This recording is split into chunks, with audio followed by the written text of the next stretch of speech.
Assalamualaikum warahmatullahi wabarakatuh. Selamat pagi anak-anak. Semoga kalian masih semangat dan sehat selalu.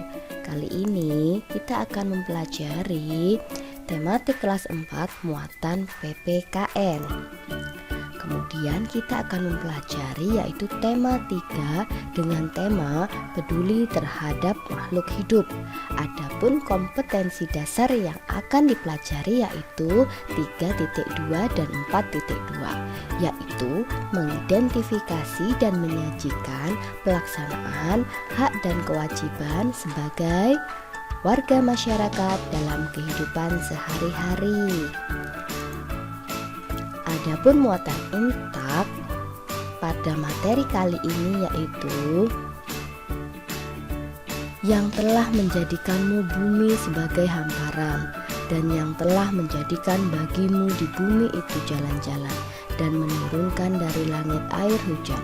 Maka kami tumbuhkan dengan air hujan itu berjenis-jenis dari tumbuhan-tumbuhan yang bermacam-macam. Surat Al-Quran At-Toha ayat 53.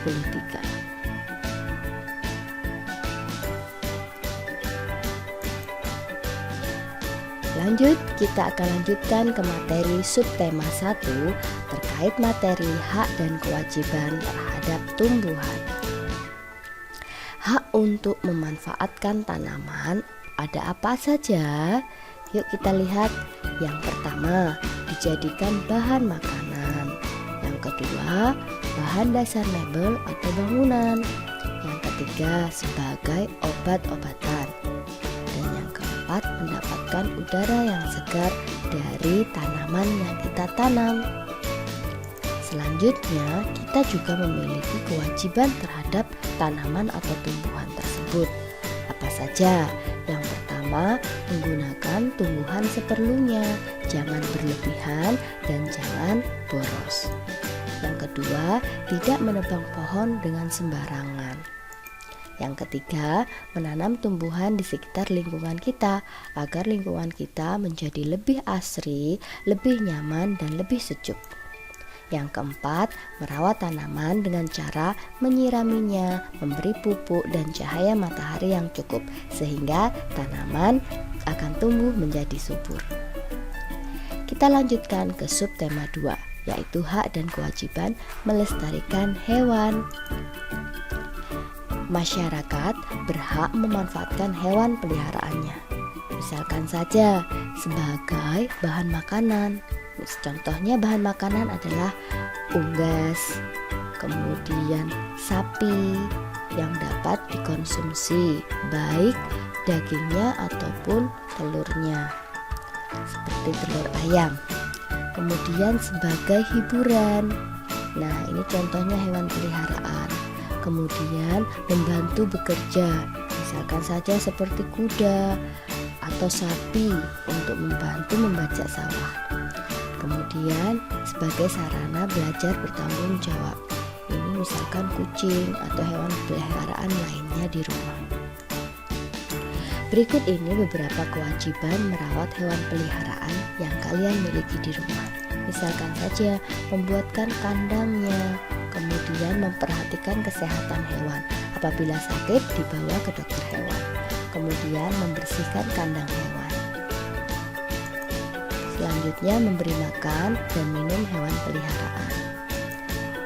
Kemudian memberikan kasih sayang kepada hewan tersebut, tidak disiksa dan harus diperlakukan dengan baik. Dan yang terakhir, melakukan perawatan khusus, misalkan saja menyikat bulunya, kemudian memotong kukunya dan yang lain-lainnya. Berikut adalah kewajiban masyarakat terhadap hewan langka. Dilarang memburu hewan langka, kemudian melakukan penangkaran hewan langka. Selain itu, kewajiban masyarakat terhadap hewan langka juga mendirikan tempat perlindungan hewan langka, misalkan saja seperti kebun binatang. Selain itu, ada Suaka Marga Satwa. Suaka Marga Satwa ini adalah tempat atau kawasan untuk merawat atau mengembangkan hewan yang terancam punah. Selain itu, ada juga yang namanya cagar alam.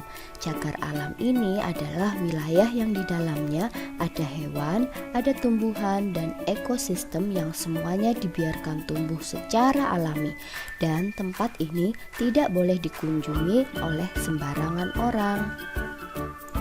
Selanjutnya kita akan masuk ke subtema 3 terkait hak dan kewajiban terhadap lingkungan.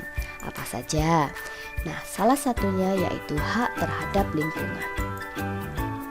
Terdapat banyak, yaitu berhak memperoleh air dan udara yang bersih. Kemudian, dapat hidup nyaman, damai, dan tentram. Yang ketiga, berhak menggunakan sarana prasarana umum yang ada di lingkungan sekitar kalian. Yang keempat, dapat menikmati keindahan tanaman kota. Yang kelima, berhak memanfaatkan lingkungan dengan melakukan budidaya. Keenam, mendapatkan keamanan dari serangan hewan-hewan liar. Yang ketujuh, berhak mendapatkan ilmu atau pendidikan mengenai pengajaran terhadap lingkungan. Dan yang terakhir, hidup terhindar dari kebisingan. Selain hak tadi, kita juga memiliki kewajiban terhadap lingkungan, yaitu menjaga kebersihan lingkungan, terutama tidak membuang sampah sembarangan, tidak membuang sampah di kali, tidak membuang sampah di pinggir jalan, dan tidak membuang sampah di tempat-tempat umum. Kemudian ikut bekerja bakti membersihkan lingkungan kampung, membersihkan lingkungan sekitar tempat kalian.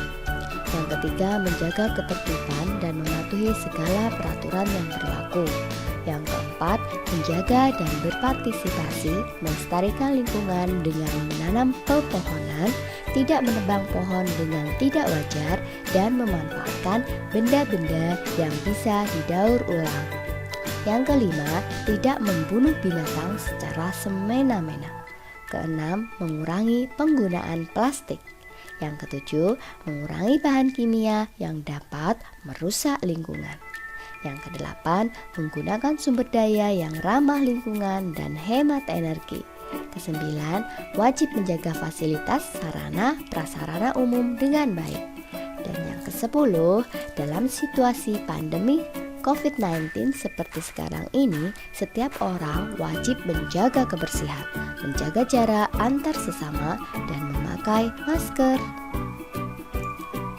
Jadi, kesimpulan pada pagi hari ini yaitu hak dan kewajiban terhadap tumbuhan, hewan, dan lingkungan harus dilaksanakan secara seimbang. Setelah melakukan kewajiban, barulah kita memperoleh hak. Misalkan saja, setelah menanam, merawat, dan memelihara tanaman, maka kita akan memperoleh udara yang segar, lingkungan yang sehat dan asri, dan tentunya dapat memanen hasilnya. Dan yang terakhir, tingkatkan rasa kepedulian terhadap lingkungan sekitar, hewan, dan tumbuhan untuk keberlangsungan hidup yang lebih baik, nyaman, asri, dan damai. Sekian penjelasan dari Bu Guru terkait hak kewajiban terhadap tumbuhan, hewan, dan lingkungan sekitar. Semoga bermanfaat bagi kalian. Sekian, wassalamualaikum warahmatullahi wabarakatuh. Terima kasih anak-anak. Dadah.